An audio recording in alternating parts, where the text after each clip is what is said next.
Welcome to our podcast, Disability Warriors, The Download, powered by Liner Legal, your disability warriors, fighting for dignity, justice, and the benefits that you deserve. Each episode, we bring you powerful stories, real legal insight, and everything you need to feel informed, supported, and never alone. Whether you're navigating the complex disability process yourself, supporting a loved one, or just want to understand the system a little better, you're in the right place. Make sure to hit follow now so you never miss an episode. And if you're ready to take the next step, head to our website at linerlegal.com to schedule your free case review. Because your voice matters. Your fight matters. And we're with you every step of the way. Let's dive in. Welcome to another exciting episode of the Disability Lawyers Download. We don't know what this podcast is called. We just know we're here. We're here to talk, and we're excited to all be together. I've got an incredible lawyer, a handsome man, future president of the Rogaine Club of America, Allen Tittle. Wow. True story? Not a true story. Not a true story. Future president. You do have future president coming up, don't you? I do, of the Ohio Association for Justice. I tried to do the Rogaine group, but they said I was too bald. They said you were too So bald? there was no hope, Yeah. and I'm just stuck. That is a head that lacks hope. There's no question about it. It is true, and I'm a little worried about these lights because there's no doubt that it's shiny. It's shiny right now. I like it. What I'm really trying to do is bring on a collection of guests to the podcast who are more pale than I am, because I feel like it increases my shine when I bring people on here to talk who just completely lack it.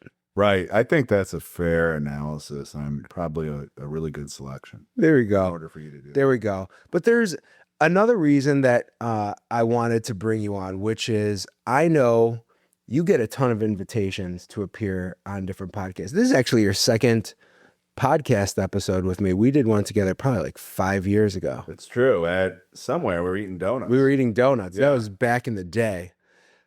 And now it feels like everybody in the world has a podcast. Everyone has a podcast. I probably get asked once a week to jump on a podcast. Yeah. The only reason I agreed to this is because, I just like you so much, and I couldn't say no. Aw, Yeah. what a guy. What a guy. No sarcasm in that response. No, but I am a gentleman and a scholar, and there's not too many of us left. That's true. That's true. Let me ask you this in all seriousness, Alan, because it feels like, seriously, it feels like everybody and their mother has a podcast now.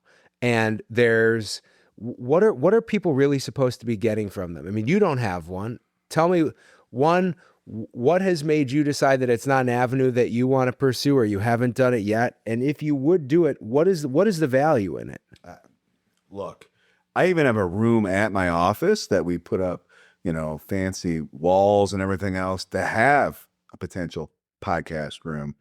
And we just decided it likely isn't worth it. Yeah. It's so saturated right now that I don't see the real value unless you feel confident that you can grow your numbers to sort of a national level. Now, I think theoretically, there's a couple advantages of doing one. Number one, obviously, if you grow an audience and you create sort of an audience that are your raving fans, that's the goal of almost any marketing is to do that. But it's just tough to do with so many podcasts. In the legal world, are there podcasts that you listen to that your peers are listening to? I mean, you and I live kind of on different islands amongst lawyers, right? So, I have a disability practice. You do, high-end med mal type stuff, nursing home cases. Are there podcasts that are must listens in your industry, or is it so fractured that people are listening to different things or really just watching clips of things on Instagram? I think there's 2 or 3 really high-end podcasts that I listen to on a regular basis that get the best guests, have really high-level trial advice. So those are the ones I tend to listen to. And by the way, they have a national following, and they've been there. It's been going for years. So that's the other thing. I think the ones that we would say are the best ones are ones that have been around for forever. Like, did you ever? I mean, this is one that I know it built a kind of a cult following, and through it, sort of, I met a lot of people. Remember the Maximum Lawyers Yes. podcast? And I know they're still going. I haven't listened to it in several years, but I mean, really, what it created was a community that centered around a podcast. But I mean, they were doing it before anybody else was. First to market is something. If you were to start one today, like, what would really be the purpose for it? And that's the issue. I mean, theoretically, maybe you could get some backlinks for SEO juice. Yeah.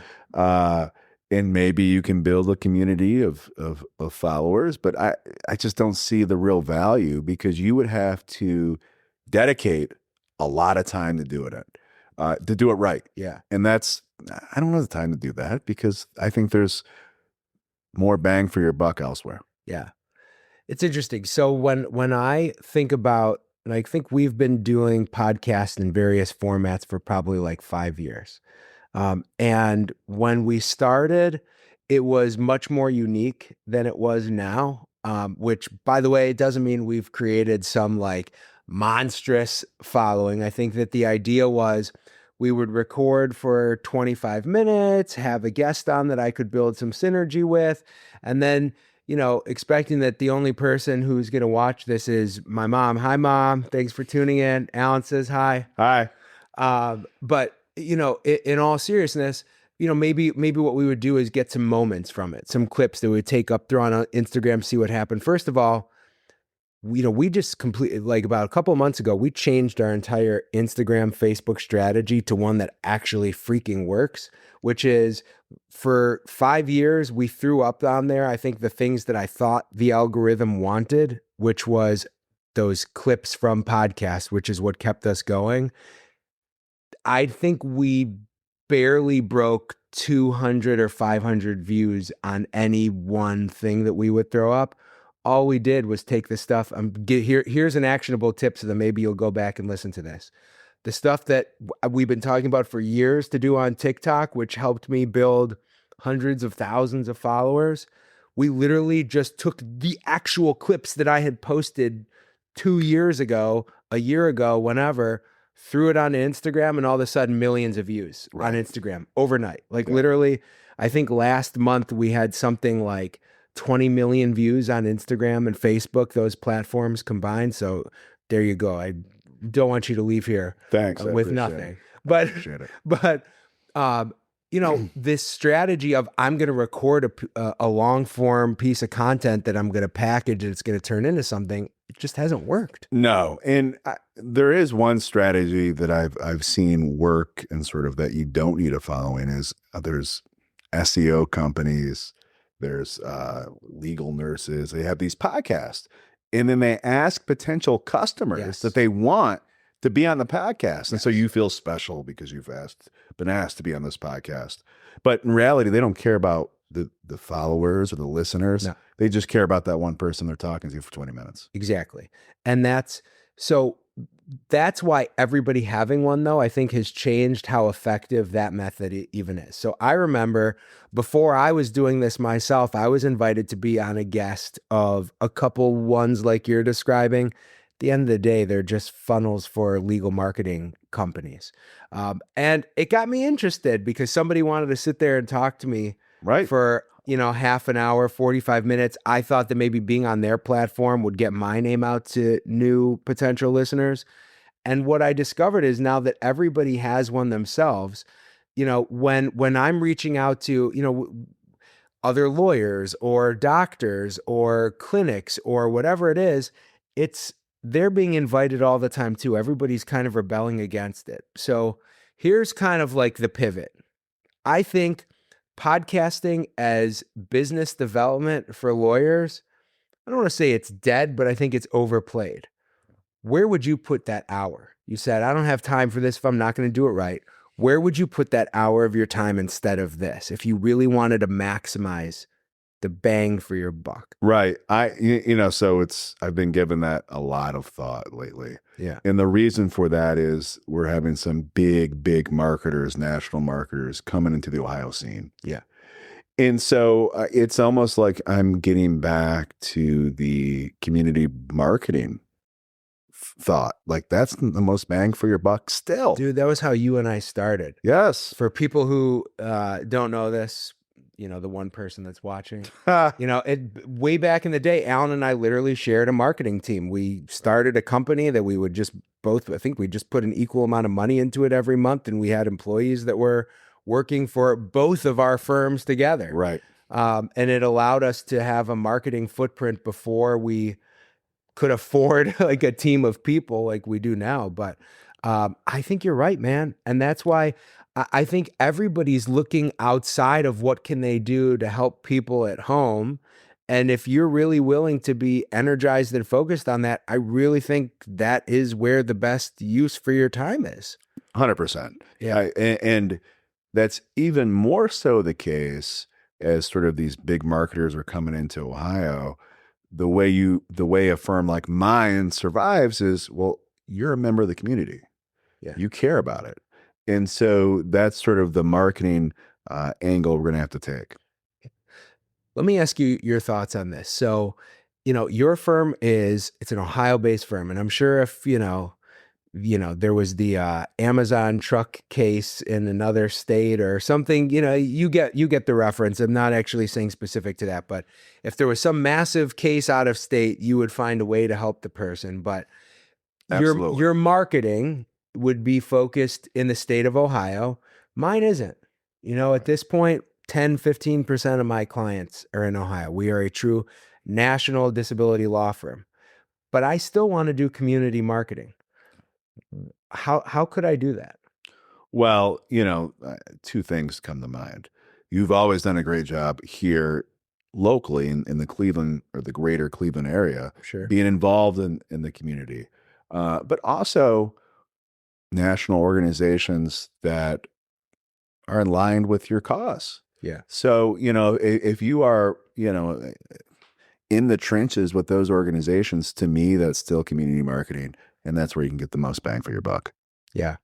And I think that's why we started that Backwards Hat Gives Back program, where we're, you know, donating all the proceeds from my social media revenue to these, you know, large health related nonprofits nationwide. And So hold on, takes time. What you're saying though is that's why you need more followers other than your mom, so you can get some more proceeds. Well, she's the only person who listens to the podcast, but there's a lot of people who are, like I said, watching on Instagram and TikTok now. It's weird though. I mean, I don't get why when the algorithms know what people want to see. And even though I always thought what they wanted to see was you and I talking, they just don't pick up on it the same way. Prove me wrong, Mark Zuckerberg. Let's let this one go to the masses. But, you know, it's different than I kind of expected. Right. But which is surprising with as good looking as you are, but people don't want to see it. I know. Yeah. Got a little stubble going today. Wore my hunting ball cap for you. Ready to go wrangle a buck. Well, I appreciate that. Yeah. I appreciate that. Yeah. Well, this has been a fascinating conversation with Professor Allen Tittle, the future president of the Ohio Association for Justice. By the way, I want to say I am so excited to come to your party in Columbus in a couple weeks. I'm glad you're going to be there. That's going to be a blast. And That's I right. think, yeah. It got me to rejoin as you being president. I haven't been a member since you when you rise to the top. You can get that line He's of there. support, baby. I appreciate it. All right. Thanks for coming in today, Allen. Yep. Thanks for having me. Take care. Thanks for tuning in to Disability Warriors, The Download. If today's episode inspired you, educated you, or gave you hope, don't forget to subscribe, leave a review, and share it with someone who needs it. Need help with your disability claim? Visit linerlegal.com today to schedule your free consultation. Stay connected with us on social media for more stories, insights, and victories from the disability community. Until next time, stay strong, stay empowered, and remember, you are not in this alone. Because your voice matters. Your fight matters. And we're with you every step of the way.